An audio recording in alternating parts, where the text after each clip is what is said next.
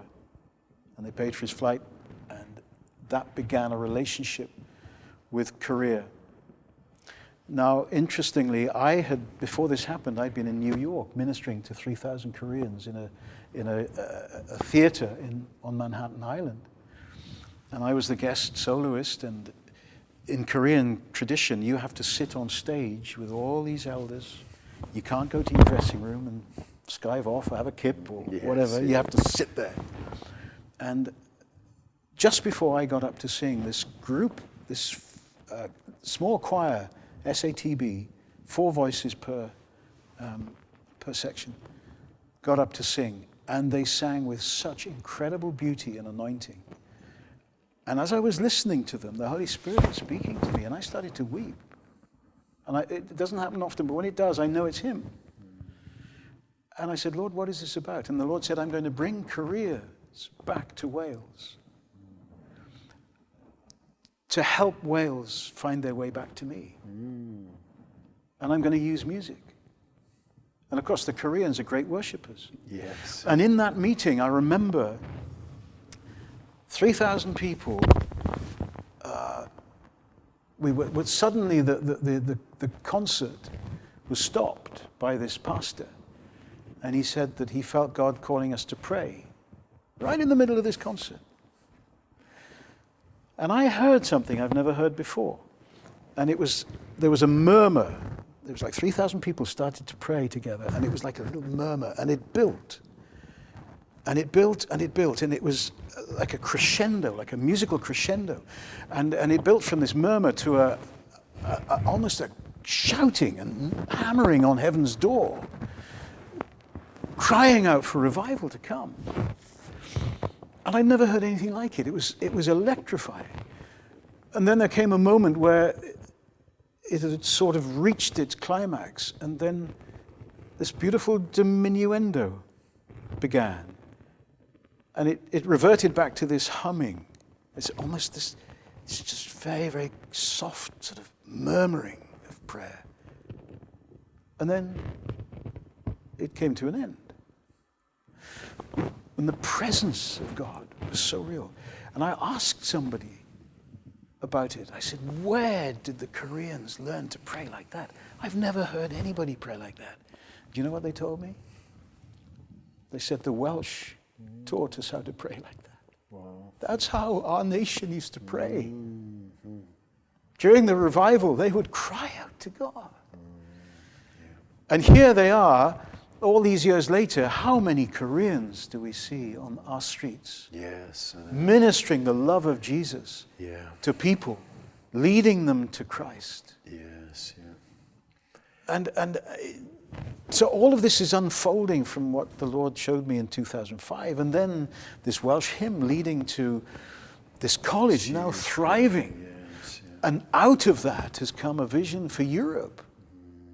So this college, Sam Coe in particular, had a vision to plant 1,000 churches across Europe. And our mutual friend in All Souls Langham Place, Richard Buse, helped us launch this in All Souls Langham Place in 2015. And so now we're seeing these churches being planted every year. And I go over and I sing. I do a concert with Sam. He also happens to be a great pianist. And thanking God for the new pastors, the new churches that have been planted. Yeah. And it's sort of coming out of Wales again. Yes. Yeah. So although that most people in church don't think much is happening, God is working behind the scenes in the most amazing ways. But there's one other story, if I may just tell you, because I think this is really, really important. It was massively important for me because I had a very, very serious accident in August 2019 where I was electrocuted on the mains for about 20 seconds. And it did a lot of damage to my physical body. And one of the immediate effects of it was I couldn't breathe because it damaged the nerve endings around my lungs. So I could get about 2 or 3 words out. And then I'd be gasping for air. And it stayed like that from August right through till December, Christmas time. And I had a miraculous healing in Italy, of all places. What happened was that accident wiped me out so completely. Now, I'd carried this vision for 30 odd years, 36, 37 years at that time. And it's been quite an arduous journey. And I'm the sort of guy that doesn't give up. And I've gone where the Lord's told me to go. And I've shared what it is that he wants me to share. But this accident nearly killed me. I was actually talking to Jesus at the time. I knew I had nanoseconds left before I was going to leave this world. And he was talking to me, and I was at such peace. My body was getting racked by this electricity, but my spirit, man, I was actually with Jesus. The scripture says we're seated in heavenly places with Christ Jesus. Yeah. I was there with him. He was talking to me. He'd spoken to me in a dream 3 weeks before the accident happened to tell me what was going on, but I didn't realize it was going to take an accident to bring me to this place of utter weakness. I have a friend who was senior US Army chaplain for the whole of Europe. I've worked with him for many, many years now. Called me up. He texted me. I was in bed. My family were away. My daughter was studying away. My wife was looking after her. So I was in my bungalow in West Wales on my own. Couldn't do a thing for myself. People were bringing me food. I couldn't walk from one end of the bungalow to the other. I was crawling on the floor, chronic fatigue, couldn't breathe, couldn't speak. I couldn't really write. I couldn't think. And I thought, well, Lord, just take me home. I've never known depression like it. I've never been depressed in my life. But suddenly my whole life was turned upside down. Ken Sorensen writes to me, this is the US Army chaplain, beginning of November, in a text, he said, Huw, I've heard about your accident. I'm really sorry. Just let me know when you're better. And I think Ken thought I'd stuck my finger in a plug, yes. Got shot across. We've all done that. So I just simply texted him back and said, Ken, what's in your thinking? This was on the Tuesday. What's in your thinking? He said, Berlin this coming Saturday. And I was talking to the Lord. I said, Lord, surely you don't want me to go to Berlin. And that's exactly what the Lord wanted me to do. I couldn't walk from one end of my bungalow to the other, and God's saying, go to Berlin. And I said, Lord, you are going to have to get me there. And the long and the short of it was, I did go with a lot of help from a lot of people, including Bristol Airport staff. And God was with me every step of the way, provided everything I needed. And I get taken to a church service on a Sunday morning. And it was a black church. It was packed out. And Ken is in his uniform. And I'm sitting slumped in the pastor's office on a couch. They've got bishops from all across Germany. Remember the vision that God gave me was Germany. Yes. Yeah. Right? And that vision, I forgot to tell you, right at the heart of it was Israel. Because that vision, Sir George Scholti was conducting, he lost all his family members in the concentration camps during the Second World War. Yes. The staff of that, and the intendant of that opera house in 1937, 38, 39 was a Jew. A lot of his staff were Jews. They all lost their lives in the Holocaust. So here I am, back in Germany. I'd worked as a concert singer all over Germany, but I'd never gone to Berlin until now, 2019. Ken looked at me and he said, Huw, God just said that he wanted you to come. He said, you're not fit to do anything. And everybody was looking at me as if to say, who's that tramp? You know. And then Ken said to me, unless God does a miracle. And when he said that to me, my faith started to rise. And in spite of my condition, I went to see the sound guy. Right? And I took my iPad with my backing tracks. It was hysterical, Marcus. I went to this young guy. I said, I am the soloist for today's service. Please, could you wire this to the platform? And he's looking at me going, anyway, cut a long story short, Ken started his sermon. Within 10 minutes, he stopped. He said, God's told me that we need to pray together. Get into groups. This chap had come and sat next to me. It was one of the last seats left in the church. White-haired guy, loud Hawaiian shirt, everybody else in suits. I thought, who's this guy? Prayed for me and then gave me this word. He said, God is going to manifest his glory in and through you in a way you've never seen before. I'm thinking of the vision of 40 years ago, that one day it will come to fruition. Ken Sorensen had said to me before the meeting starts, Huw, if something happens, and that miracle happens, he said, I'm going to look at you and give me a thumb up. And he said, if I don't see that thumb, I won't mention you. Nobody will know you're here. Yes. Well, Marcus, that's exactly what happened. And after that man prayed over me, Ken looked at me when he'd started his sermon again, about 10, 15 minutes into it. And I remember my thumb going up involuntarily, and my left hand trying to bring it back down. But it was too late. So I now was committed to getting up and singing in front of this congregation, which is exactly what I did. I couldn't breathe. I couldn't speak more than 3 words.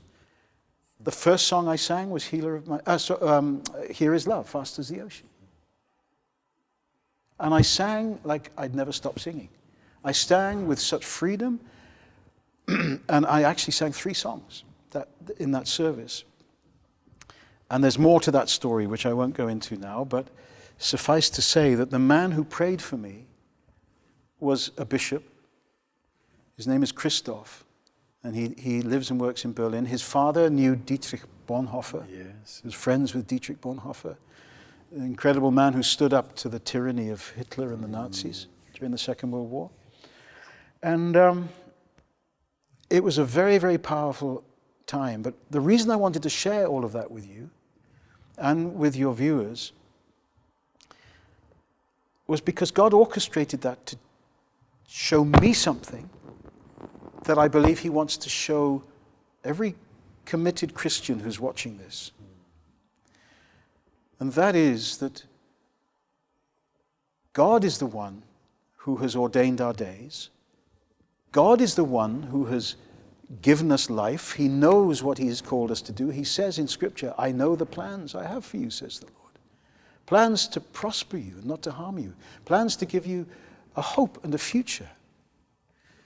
And I believe there's a scroll in heaven with our directive on it. And why God took me to Berlin in that state was to show me that where we're at now, we cannot do what God is calling us to do unless we get off the fence and unless we surrender our lives to Christ Jesus in the way that he surrendered his life to his Father in the Garden of Gethsemane before the crucifixion. And that's where that scripture, Galatians 2:20, really, that's so fundamental, that it's not our life. It's we live today, you and I, we're sitting here and we're living by the faith of Christ. Yeah. And Christ is in us, and he's the hope of glory, and we are in him. Yeah. And he is the living word. I mean, it's incredibly so much bigger than many of us have been led to believe. So that was the purpose in taking me to Berlin, to show me that I can't do it, I couldn't sing, but God sang through me. You're not going to be able to do what God's calling you to do in your own strength. Yeah. But to the measure and the degree to which we surrender and yield to his lordship and his kingship is the measure, the fullness of Christ. Paul talks of this, doesn't he? He says, oh, that we would know, in Ephesians, oh, that we would know the height, the depth, the length, and the breadth of the love of Christ and the fullness of the Godhead dwelling in us. Yeah. He is going to build his church. And that's what we're longing for, Huw, isn't it? It's an incredible journey, the wonderful story of Robert Jermaine Thomas. The churches of Wales at that time were very strong. The churches of Korea almost non-existent, very weak. But today, you know, just over 150 years since that time, the churches of Korea are very strong, and the churches of Wales are very weak. But amazing in the way in which that bread cast upon the water so long ago is now sort of coming back and bearing fruit. Thank you so much for joining us, Huw. God bless you.